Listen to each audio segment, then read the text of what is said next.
Gaston Mbengue di promoteur de lutte waaye léegi El Hadj Daouda Mine egsi na ñu nuyu ko ziar ko El Hadj Daouda maa ngi lay nuyu di la ziar di la souhaiter une très belle année 2022.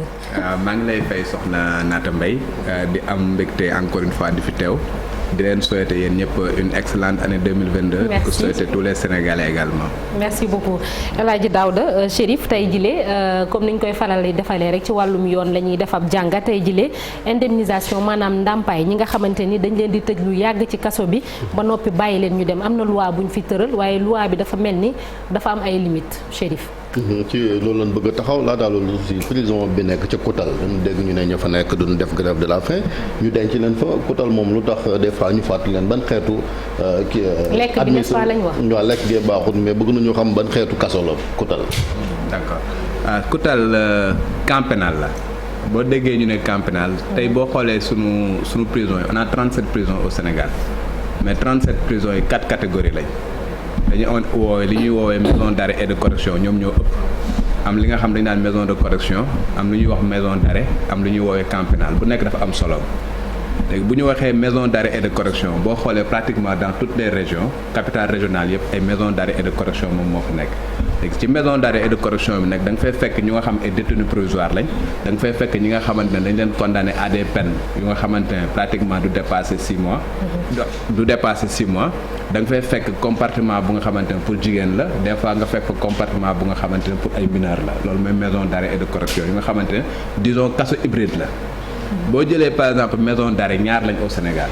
Rebeuss gi ñu ci bëri da ngay dégg ñu naan la mag la mais du mag du maison d'arrêt et de correction c'est une maison d'arrêt donc normalement c'est des détenus provisoires ñoom ñoo fay nekk ak ñu nga xamante ne dañ leen condamné condamnation bu nga xamante ne dépassé wu 6 mois maanaam nit ki dañ koy dafay nekk détenu provisoire ñu téye ko fa 4 mois bon ñu jugé ko condamné ko 6 mois donc ñaari weer yi mu war a tëdd bon au lieu que ñu koy transférer ñu ne ko dañ ko bàyyi Rebeuss pour que mu yeggale penam loolu mooy maison d'arrêt donc benn la muy maison d'arrêt bu Rebeuss beneen la pour jigéen ñi mooy maison d'arrêt pour femme bu Liberté 6 léegi nag mu am lu ñuy woowee maison de correction boobu c'est des gens nga xam ne dañ leen condamné mais condamnation bi du yàgg donc maximum 2 ans benn la fi moom mooy la prison à vocation agricole bu Sébikotane mu am nag lu ñuy woowee ay camps pénaux camp pénal képp ku fa nekk dañ la condamné définitivement et da ngay purger une longue peine loolu mooy camp pénal ñaar lañ fi muy camp pénal bu Liberté 6 ak Koutal bi nga xamante ne moom mooy am donc Koutal boobu nga xamante ñu ngi koy dégg ña fa nekk ñëpp c'est des gens yu nga xamante ne qui sont pas des détenus provisoires c'est des gens qui ont été condamnés et qui ont été condamnés à de longues peine bu nga xamante ne mënul yées 2 ans donc ay ñuy tëdd 2 ans ñoo fa nekk ñuy tëdd 5 ans ñuy tëdd 10 ans ñuy tëdd 20 ans ñuy tëdd perpétuité ñoom ñoo fa nekk. kon à la base Rebeuss waruñu faa yàgg wala. Rebeuss ku dul détenu provisoire waroo fa yàgg c'est-à-dire que nit bu nekkee Rebeuss bu ñu ko jugé condamné ko 2 ans rek automatiquement dañ koy jëlee Rebeuss yóbbu ko ci camp pénal. voilà d'accord loolu leer léegi nag ñi nga xamante ni des fois dañ leen war a indemniser parce que dañu jàpp ni jàppoon na leen tëj kaso ñu nekk. am laataa ñu leen di àtte ñu yàgg fa wala même victime d'erreur judiciaire dox ba léegi ndàmpaay loolu moom mënut a ñoŋ. waaw loolu li ko waral boo xoolee c'était une longue bataille bu nga xamante ne les associations de défense des droits de l'homme ay ñoom maître Assane Dioma Ndiaye yàgg nañ ci di xeex. parce que pendant très longtemps moi je me rappelle ñun bu ñuy doog a débuter presse en 99 2000 da nga daan gis ñu nga xamante ne dañ leen di téye ci kaso bi lu yàgg doog leen a juger bu ñu paree ñu xëy ñu acquitté leen cour d'assises wala ñu relaxé leen wala nangam ak nangam. Je me rappelle très bien il y a quelqu'un bu nga xamante ne moi ça avait fait tilt dans ma tête. dafa rakku magu Ino la woon. ñoom ñaar ñoo bokk benn ndey. ñu jàppoon ko ci affaire Ino bi ñuy jàpp ñoom Ino ñu jàppale ko il a fait 11 ans de prison bi mu defee 11 ans de prison ba pare ñu ñëw juger ko cour d'assises après ñu bàyyi ko parce que liñ ko doon jiñ def ko noonu la demee ñibbi. donc kenn indemnise ko il a perdu 11 ans de sa vie amoon na ay cas et des cas yu nga xamante ne amoon na. mais bi nga xamante ne ñi xeex nañ ba ñu voté benn loi bu nga xamante ne ñu ngi ko voté en 2008 ba bi ñu voté loi boobu en 2017. ñu daal di koy réviser waat daal di créer benn na laa koy wax sax benn entité bu nga xam ne ñu ngi ko def ci biir Cour suprême c'est-à-dire que loi bi nga xamante moom moo concerné la Cour suprême dañ fa créer li ñuy woowee ay commission juridictionnelle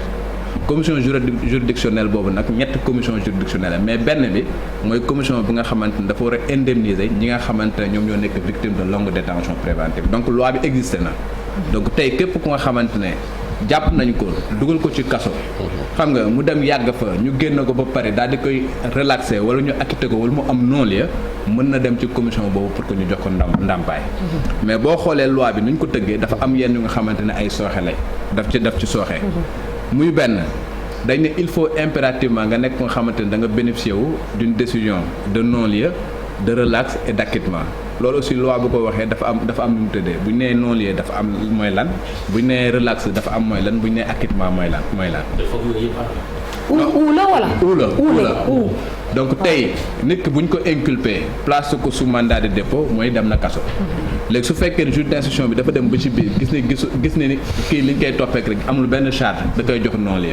à partir du moment ñu jox ko non-lieu bu boobaa moom su fekkee ne jàpp ni nekk na kaso lu yàgg bu boobaa mën na dem saisir commission juridictionnelle ba pour que ñu koy ko. su fekkee ne dañ ko renvoyer devant le tribunal correctionnel ñu bàyyi ko boobu la ñuy woowee relax su fekkee ne dañ ko renvoyer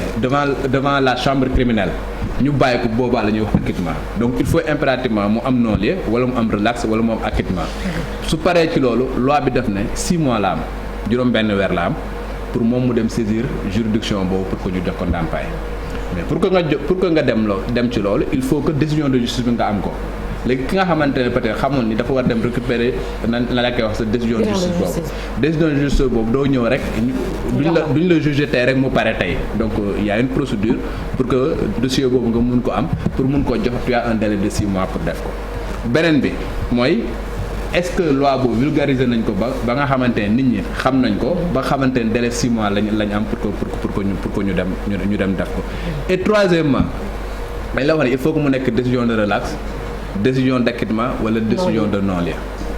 nit bu ñu ko jëlee par exemple denc ko pendant 10 ans mu ñëw ñu juger ko ñu condamné ko 1 mois avec sursis mënatul am ndàmpaay boobu. mënatu ko.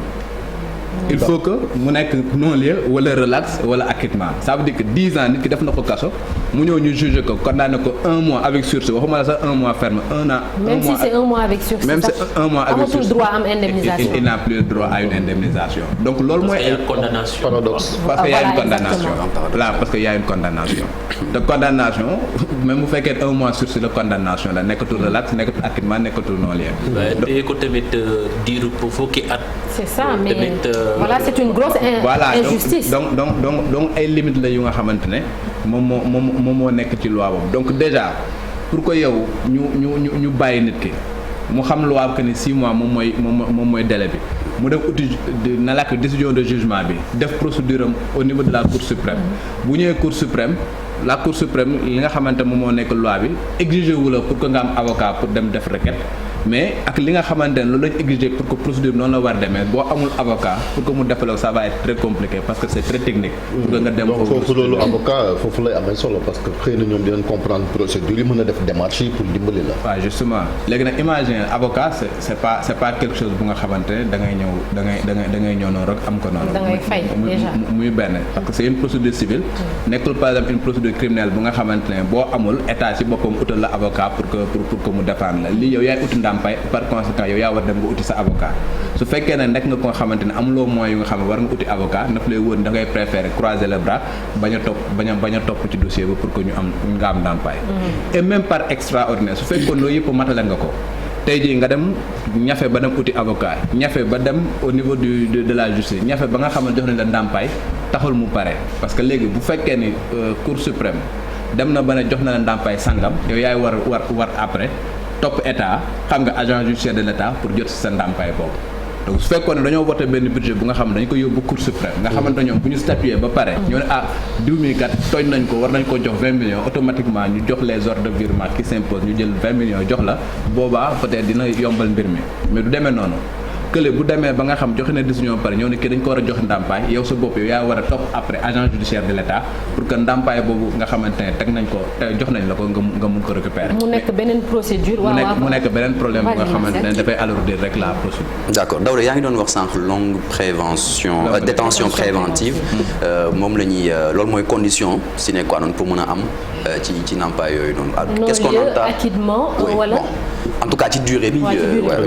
Qu'est-ce qu'on entend par longue détention à partir de combien d'années par exemple. waaw kay loolu boo xoolee par exemple amul fenn fu ñu ko définir c'est-à-dire que waxuñu ni longue détention 6 mois la longue détention 1 an la longue détention 2 mois la mu waxuñu ko la loi ne l'a pas spécifié. Ah oui. léegi loi bi daf ne ki nga xamante ne dañ ko placé en détention provisoire mu def une détention et que détention boobu ñu acquitté ko après relaxé ko wala mu am non-lieu et que détention boobu nekk lu nga xamante ko porter préjudice mën na ñëw c'est-à-dire que yow yaay mën a ñëw expliquer au juge que ni man kat tëj nañ ma bàyyi nañ ma defuma dara ci li nga xamante lañ mën a tuumal la justice a prouvé que ni defuma dara mais tëj bi ñu ma tëjoon porté na ma préjudice sàngam perte naa ci sama jabar par exemple perte naa ci sama liggéey perte naa ci nangam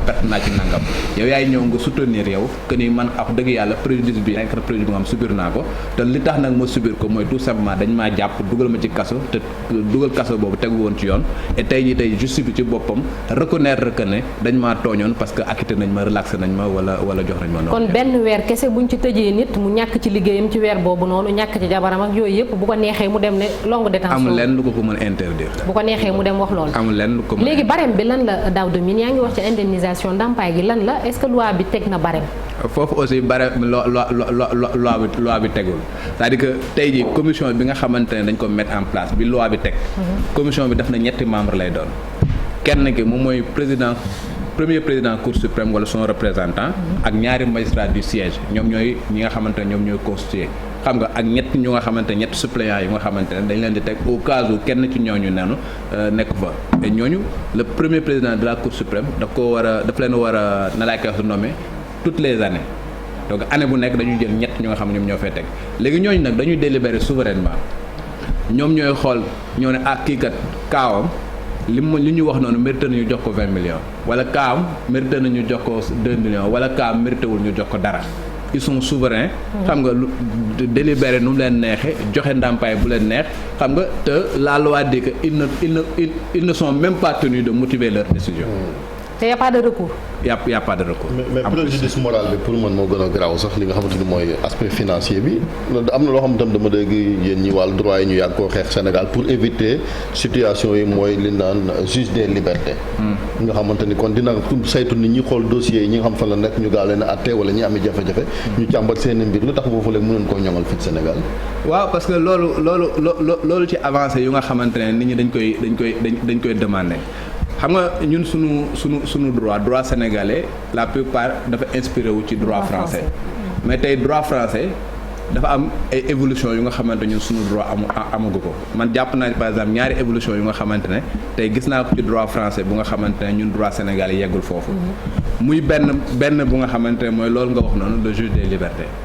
tey jii ñun boo demee France entre le procureur et la prison am na benn juge bu nga xamante ne dañ ko fa teg parce que dañ considérer que ni le procureur est partie au procès c'est l'avocat de la société moom mooy ki nga xamante ne moom mooy demander aux forces de défense et de sécurité d'arrêter quelqu'un bu ñu ko déféré moom lañ koy indil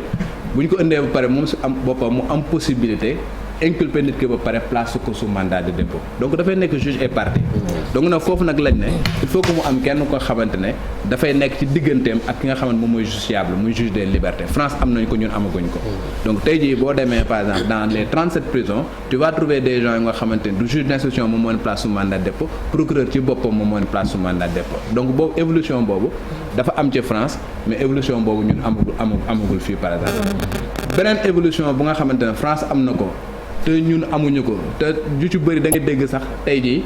ñu ci bëri di ci épilogue comme ça mooy ci sunu peine yi nga xamante dañ am dama la waxoon dafa am dañu am peine principale am peine complémentaire am peine accessoire sunu peine accessoire mooy lan tey jii bu fekkee par exemple code électoral daf ne nit ki bu ñu ko condamné pour crime automatiquement dafay perdre ses droits civiques donc le juge sénégalais n'a pas besoin après avoir condamné quelqu'un pour crime de dire par conséquent il perd ses droits civiques alors que en France évolution boobu am nañ ko évolution boobu les peines complémentaires amatul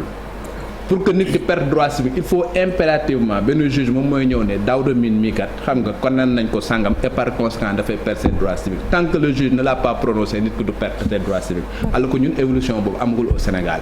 tey jii ñun on a des peines principales on a des peines complémentaires mais on a également des peines yu nga xamante ne voilà des peines accessoires ça veut dire que tey bu ñu ma condamné à plus de 5 ans de prison comme li dal Khalifa Sall ak li ko nangam ak nangam automatiquement la personne dafay perdre ses droits civiques parce que article L29 du code électoral daf ko prévoir. mais est-ce que Daouda on a des exemples notoires ci ñi nga xam ne dañ leen a dencoon ci kaso bi lu yàgg ñu dem laaj indemnisation ba ñu jox leen ko parce que am na ñu bëri ci réewu tubaab yi nga xam ne moom la ñuy roy yenn saa yi ci wàllum justice ak démocratie gis nañ ni nit dafay jaaree sa am xaalis on se souvient de l'affaire de la joggeuse de Central Park aux États-Unis mooy 5 noirs yi ak hispanique bi ñu condamné woon ñoom ba ñu demee ba ne defuñu ko ñu acquitté leen jox nañ leen lu toll ci 41 millions de dollars. ndax am na ay exemple fi Sénégal lu ni mel. man de bu amee yëguma ko. waaw wax dëgg fa yàlla waxu du ma je vais pas. et pourtant des cas similaires ne manquent pas. waaw je vais pas dire que amut wax dëgg fa yàlla parce que xaw ma procédure yi nu mu demee. xaw ma ñi nga xamante ne jox nañ leen wala ñi nga xamante ne jox nañ leen également siwaluñ ko. mais tey jii li ma mën a wax mooy tegaguma ci sama bët dégguma également benn avocat bu nga xamante ne génn na ñëw ne man sama client sàngam. xam nga dafa nekkoon victime de longue détention mais biñ demee ci cour suprême ndàmpe nañ ko nangam et que fay nañ ko nangam gisaguma ko au Sénégal gis naa ni daal que ni loi bi existé na gis naa ni am na ay goulot d'étranglement yu nga xamante ne am na ci loi bi dégg naa sax yéen avocat yu nga xamante ne jóg nañ pour ne affaire yooyu il faut que ñu changer ko maître Assane Dioma Ndiaye dégg naa mu wax ci maître Moussa Sarr dégg naa mu wax ci loolu te yaakaar naa ni également coppite yooyu war nañ koo def ba nga xamante ne procédure bi dina gën a allégé wu ba nit ñi nga xamante ay victimes lañ ñu mën leen a ndàmp convenable. D'accord, Cheikh. Souvent dañuy faral di dégg erreur judiciaire ci yeneen réew yi bi naata di wax sax xaw na ko jege maanaam ñu juger nit ba condamné ko dem ba ci biir gis ni dañoo juum te loolu est-ce que am na si prévoir nañ ko fii Sénégal et loolu su amee naka lañ koy mën a dàmpe. waaw parce que moom mooy loi boobu pour loolu la pour peut-être corriger yi nga xamante moom mooy erreur judiciaire parce que ñun suñu système sénégalais nous avons un système inquisitoire moom mooy système bu nga xamante ni ci ay indices la ñuy basé wu pour yóbbu nit ki kaso tey jii dama la wax ne ñun suñu procédure pratiquement ñetti phase la day am enquête préliminaire am instruction am jugement c'est-à-dire que nit ki tey su fekkee ne enquête préliminaire ñi nga xamante ñooy takk der yi police wala gendarmerie laaj ñu leen ay preuve xam nga pour que ñu jàpp nit ay indices lañ leen laaj bu ñu amee ay indices ñëw ne kii kat dañ koo jiñ mais gis nañ ay indices yu nga xamante ne mën na accréditer la thèse selon laquelle lañ koy jiñ moom moo ko def ñu jàpp nit ki daal di koy déférer au parquet léegi nag procureur moom ci boppam après mën na demander ñu xóotal loolu moo tax muy demander une inculpation jox dossier bi un juge d'instruction bi également kenn laaju ko ay preuves ay charges lañ koy laaj xam nga ay charges donc am na lu nga xamante ne dafay charger davantage li nga xamante moom lañ inculpé mu renvoyer ko devant la juridiction de jugement amul ay charges xam nga mu daal di demander mu daal di joxe non-lieu preuve ña ngi koy laaje ci juridiction de jugement bi donc tey jii bu ñu ñëwee ba war a juger nit bu boobaa dañ naan est-ce que am nañ preuve de sa culpabilité su fekkee ne am na preuve ñu condamné ko. mais Daouda bi may wax moom ñoom dañuy juger ba pare. waaw jàpp tëj. ñu dem toog ba ay 10 ans 15 ans. ñu door a gis ni kii ñu tëjoon mu tëdd lii yëpp ndekete finalement du moom parce que genre histoire yu mel noonu dañ koy faral dégg États-Unis. waaw léegi nag loolu nag loi bi nga xamante moom lañ teg c'est pour ça pour que mu corriger loolu. parce que la nga xamante nit ki tëdd na ko ba pare mënoo ko rattraper on ne peut pas rattraper exemple 10 ans de sa vie bu nga xam nit ki def na ko ba pare mais foofu nag la ñuy wax ne su demee noonu tey la loi la bi nga xamante ne dañ ko tëral pour que ñu ndàmp kooku dafa war a nekk loi bu nga xamante ne bu sedd lay doon pour que nit kooku parce que nit kooku dañ ko tooñ mënoo koo tooñ ba pare mu am erreur judiciaire bu nga xamante ne dafa dal ci kawam mu nekk ku nga xamante ne il a perdu peut-être 10 ans de sa vie il a perdu énormément de choses dans sa vie ba pare après ngay wëlbatu ko moom si boppam muy jóg ko daanu pour que ñu jox ko ndàmpaay je me dis que il doit y avoir des mécanismes yu nga xamante ne mécanismes yu souple yu nga xamante ne bu amee erreur judiciaire yu assez flagrante comme ça que état ci boppam moom si boppam nga xamante moom moo nekk l'avocat de la société procureur ci boppam mu mën a jël dossier boobu moom si boppam fexe ba nga xamante nit ki dañ ko tooñ ñu mën ko ndàmp ko. Daouda, est-ce que peut-être erreur bi à la base ce n'est pas dans l'enquête préliminaire parce que se baser sur des indices sans preuve forcément est-ce que du foofu le problème bi nekk si système bi la léegi soit da ngay changer système bi mu nekk comme par exemple le système accusatoire bi nekk aux États-Unis c'est ce système là c'est le système aux États-Unis et le système au Sénégal c'est deux systèmes antinomiques bokkuñu bi système inquisitoire la mooy sunu bos comme bu nekk en France ba le système accusatoire la le système accusatoire mooy tey jii ki nga xamante ne moom la ñuy topp tant que amuñu ay preuves mënuñu ko téye. da ngay gis sax koo xamante ne dañuy ñëw par exemple ñu koy topp parce que dafa rey nit wala dafa def benn acte bu nga xamante ne tout est réuni pour que ñu wax ne moom moo ko def. mais mënuñu ko naan la pas de corps pas de preuve. voilà y a pas de preuve il faut que ñu dem ba am ay preuves xam nga pour que ñu mën la téye même si aux États-Unis dañuy gis ne am na ay erreurs judiciaires également parce que quand même la perfection n'existe pas de ce monde-là mais au moins foofu noonu boo xoolee li muy am erreur judiciaire moo gën a yemamaay que dans un système inquisitoire comme bi nga xamante moom moo am Sénégal ñun Sénégal y a beaucoup de gens yi nga xamante qui sont dans les prisons qui ont été condamnés mais honnêtement boo xoolee c'est des gens yi nga xamante ay victimes d'erreurs judiciaires la ñu doon. mais Daouda lan moo war a nekk taxawaayu observatoire national lieu de privation de liberté et de détention yi moom. waaw parce que observatoire boobu moi j'estime que c'est vrai que am na njariñam mooy le fait que mu présent ci prison yi ba nga xamante ne lañ daan woowee torture yi ñu daan woowee ay jamono am dootu fa amatee parce que am na ay jamono quand même dans les prisons détenus yi daan nañ fa vivre lu nga xamante ne xam nga doo comprendre daaw ñu lekk bu baax xam nga également ci biir prison yi également des fois daan nañ leen mettre dans les conditions xam nga yu nga xamante ne conditions yu difficile la garde yi sax à un moment donné peut-être daan nañ leen accuser que ni dañ daan def ay torture et consorts mais avec l'observatoire là daf lay wóor ni de temps en temps dafay dem mu dem juux xam nga dem xooli exactement les conditions de détention des détenus mais je me dis que y a un travail beneen bu nga xamante ne mën nañ ko def par exemple mooy travail bi nga xamante ne moom mooy concerner tout ce qui est texte parce que du question nit ki dafa nekk prison mais bu nekkee prison également am na ay textes yu nga xamante ne moom mooy régir le fonctionnement dans les prisons il y a un règlement intérieur au niveau des prisons il y a également les textes yi nga xamante ne ñoom ñooy concerner l'indemnisation et consorts je pense que ñoom également à titre préventif wala à titre na laa koy wax sax pour aider ñi nga xamante ne ñoom ñooy décideurs ñu mën a jël les décisions idoines ñoom aussi ñu ngi xaar ci ñoom que ñu am ay propositions yu nga xamante dañ koy def dans ce sens là pour que au moins autorités yi mën a jël les décisions pour ñoŋal li nga xamante ne ñoom ñooy nekk ni ñi nga xamante ñoom ñoo nekk ci kaso yi fexe ba nga xamante ne également ñi nekk ci kaso yi su fekkee ne am nañ yenn subir par exemple un certain nombre d'exactions wala ñu nekk ay victimes de na laak d'erreurs judiciaires wala yu mel noonu pour que état mën a def li nga xamante ne moom moo war donc jàpp naa ne ñu ngi def liggéey bu am solo mais am na lu nga xamante ne je pense que des na ci force de proposition yi grâce yi laa ko bëggoon laaj une dernière question le 31 décembre le président a gracié 818 détenus ñi ngi doon wax prison yi fees na surpeuplement bi est-ce que jàpp nga ni dina tax affaire yi daal di yomb. waaw xam nga grâce au Sénégal on a deux formes de grâce dañu am ay grâce individuelle am ay grâce collective grâce individuelle lu ci bëri mooy par exemple bi daloon ci Khalifa Sall bi daloon ci na laa koy wax sax ci Karim Wade ça c'est des grâces individuelles da ngay gis fa ñu ne grâce nañ telle personne mais au Sénégal on a des grâces collectives yu nga xamante ne dañ koy am 4 fois par année. Le 31 décembre da ngay gis par exemple dañuy def grâce Korité dañuy def grâce Tabaski dañuy def grâce 4 avril dañuy def grâce ça c'est les grâces collectives boo xoolee pratiquement bu ñu gracier dañuy laal 37 prisons yëpp xam nga bu ci nekk dafay dañuy gracier mais tey jii boo gisee même waa Koutal li ñuy kaas mu ne li ñu gracier foofu dafa tuute mais loolu il faut le comprendre parce que comme dama la expliquer que ni fële camp pénal la c'est des gens qui ont été condamnés à de très longues peines.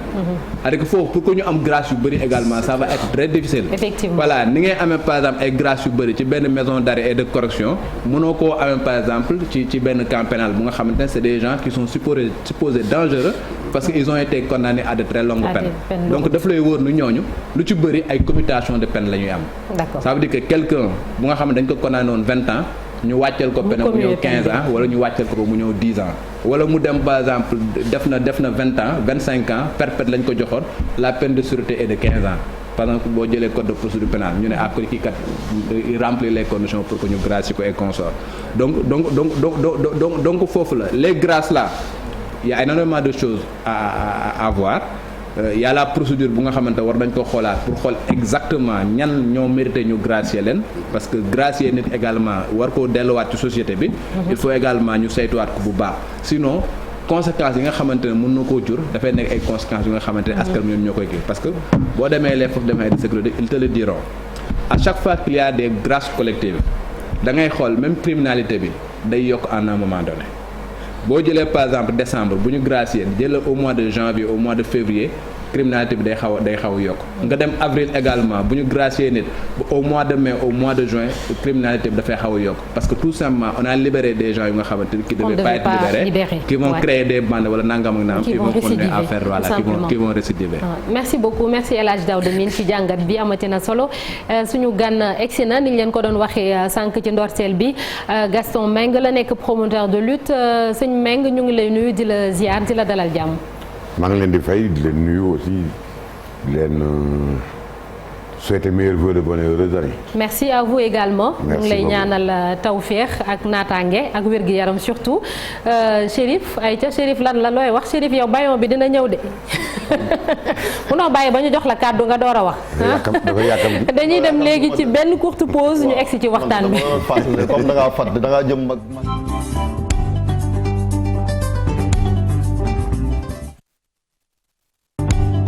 mi ngi noonu mosuma gis élève bu rakkaajoowee nii bëgguma wax indiscipliné au lieu que mu xaar ñu jox ko parole mais moom day wax rek mooy ñooñu nga xam ne noo dee babaan ñoom lañ daan bind donc ni ñu ko waxee